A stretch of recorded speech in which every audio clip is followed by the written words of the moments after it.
ongoing search for Gwen Collins, who has been missing since Friday, August the 9th, 2024. I want to assure you that we are utilizing all available resources to find Ms. Collins. We are grateful for the community continued support and volunteer assistance. We would also like to thank the various local agencies that have joined us in the search efforts, including Chief Apple and Station 28, Greensboro Fire Department, Guilford Association of Scuba Personnel, Guilford County Emergency Services, Guilford County Fire and Rescue, Alamance County Emergency Services, Alamance County Fire and Rescue, Gibsonville Fire and Rescue, McLeansville Fire and Rescue, the North Carolina State Highway Patrol Air Unit, North Carolina Wildlife Resources Commission, Northeast Fire and Rescue, University of North Carolina Air Unit, and Whitsett Fire and Rescue. This collaboration is a testament to the strength and unity of our community in times of crisis. If anyone has information regarding Ms. Collins' whereabouts, please do not hesitate to call us. Now, I would like to introduce you to Sergeant Wright of the Guilford County Sheriff's Office, our Major Crimes Investigated Unit, who will provide you with additional details and search efforts and the ongoing investigation.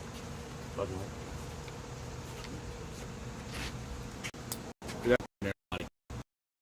First, I'd like to thank everyone for coming out today to extend my thoughts and prayers to Ms. Collins and her family. As mentioned by Sheriff Rogers, we continue to utilize a lot of resources in our ongoing efforts to locate and bring Ms. Collins home to her family. From the time Ms. Collins was reported missing, we have continued to use search teams on the ground in the surrounding areas of Ms. Collins' residence, both banks of the river, as well as fields and low-lying areas down the river. The search teams have utilized ATVs, UTVs, and canines to assist them in their efforts. Additionally, boats and dive teams from various agencies have continued to search the river, starting from Northeast Park off of High Rock Road to Highway 87 in Alamance County. Air assets, such as the Guilford County Sheriff's Office plane, drones, the State Highway Patrol Air Unit, and UNC Air Unit have complemented our ground assets by flying the river and surrounding areas. These air assets have continued to help us search the river surrounding areas from Northeast Park to Jordan Lake in Durham County. Our efforts to find Ms. Collins will continue in the coming days. I would also encourage those who frequent the river from here to Jordan Lake to be vigilant and report any suspicious findings. This is truly a joint effort between emergency services and the community to help bring Ms. Collins back home. I would like to thank everyone again for all their help and willingness to help. Specifically, I'd like to thank Chief Apple and Station 28 for all their assistance in coordinating resources, as well as providing manpower from the station. At this time, I would actually like to open it up for any questions, and I will try to answer those as they come in. What river is that actually? So if you look on a map, it reads Reedy Fork. Yeah. Reedy Fork feeds into the Hall River, which then feeds down into Jordan Lake. And have you found, like we had heard that you found like a pink sweater that she may have been wearing, or have you found anything, any item of clothing or anything to lead you to believe where she may or may not have gone? So I'm not going to get overly specific with some of my answers, but at this time we have not found anything specifically to help indicate exactly where she's at, and that's why our search area is so broad to include the river as well as the ground around the river. Is the family being cooperative? They're absolutely cooperative.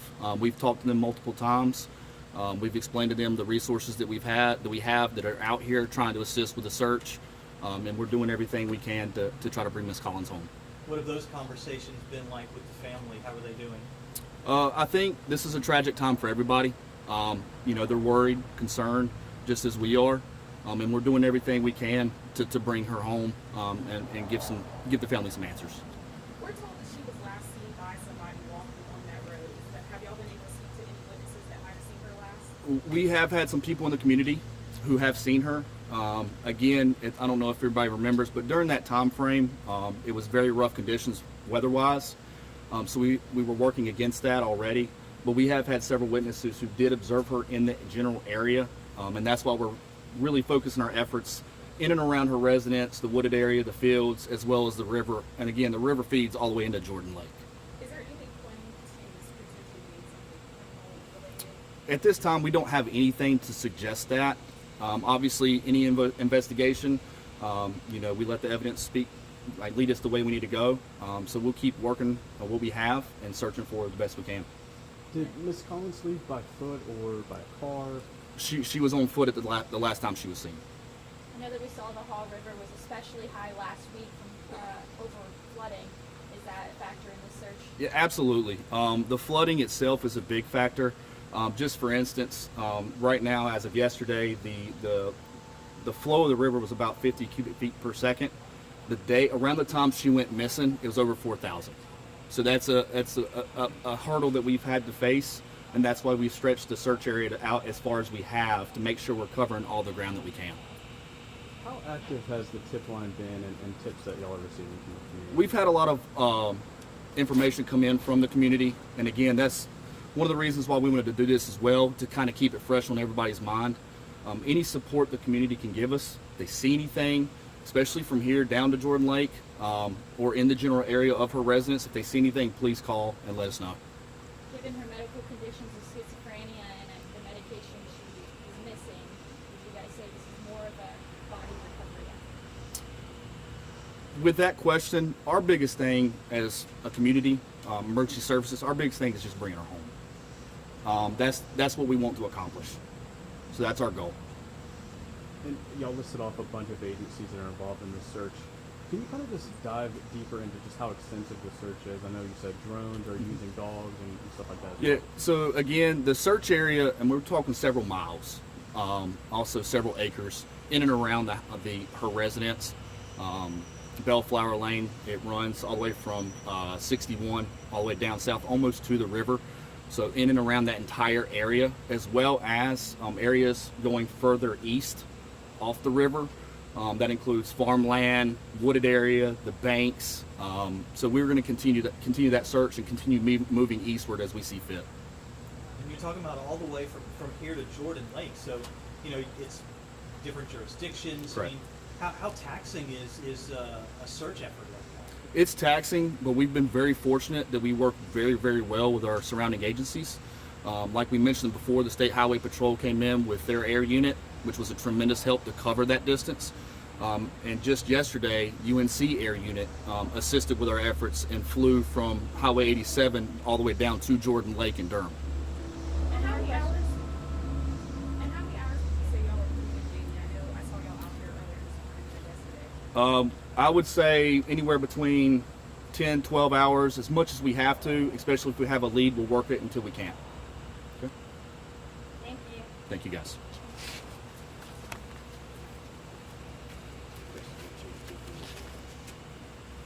Y'all got any questions for me? How has your agency assisted, Chief Ethel? Basically, Sheriff's Department come in and we're at their beck and call whatever they need. We've been housing their equipment and stuff and everything and trying to get the best resources we can on the ground. A lot of us around here, we grew up in this area, so we know the farmland, we know the owners, we know how to access the different locations. That's when we brought in the McLeansville ATV team. They were able to help us out. Also, Gibsonville with their UTV, so they were able to bring us out and take some of the guys down to the river and actually try to work the banks and stuff. So, like I said, I've grown up here my entire life, so I know the river pretty well. It's very high banks when the water goes down, but when it rises, it can be out into pastures, out into fields, 30, 40 feet out into the fields. So there's a lot of ground to cover, a lot of debris on the river, 30-foot logs that float down the river at some time. So there's a lot of things that can come down. I mean, we get a lot of stuff out of Greensboro, basketballs all the time, clothing, different things. So that kind of construes the search efforts too. because we can focus in on something that we find and then it turned out to be nothing. But we're touching everything we possibly can. So. And you talked about having to work with the farmers, and obviously y'all are searching such a huge area. You know, how helpful has the community been, in this search? The community's been very helpful. We've tried to dial back on some of the people that aren't with the emergency services and stuff, everything, just because of trying to limit the footprint, so we can, with the dogs on the ground, the drones in the air, we don't want to. But there has been a lot of help bringing food to us, different things, letting us in fences that we couldn't get into. We're a small community out here, and we care about everybody, and we just want to try to get her back home. So.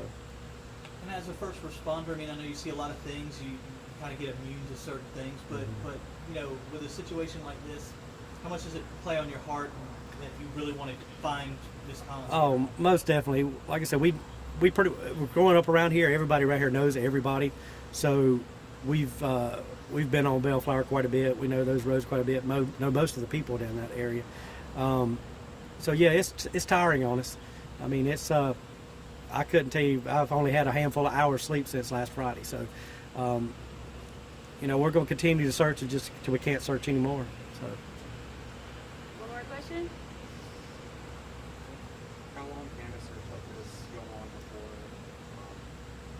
ordinances like this stop, I guess, allocating resources to it? That would be something that the sheriff would need to speak on.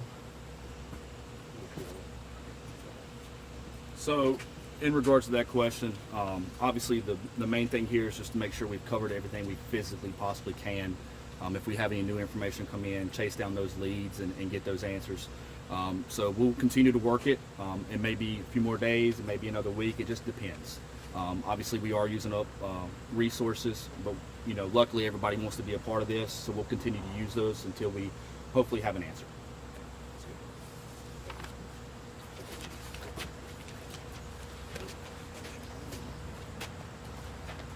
Thank you.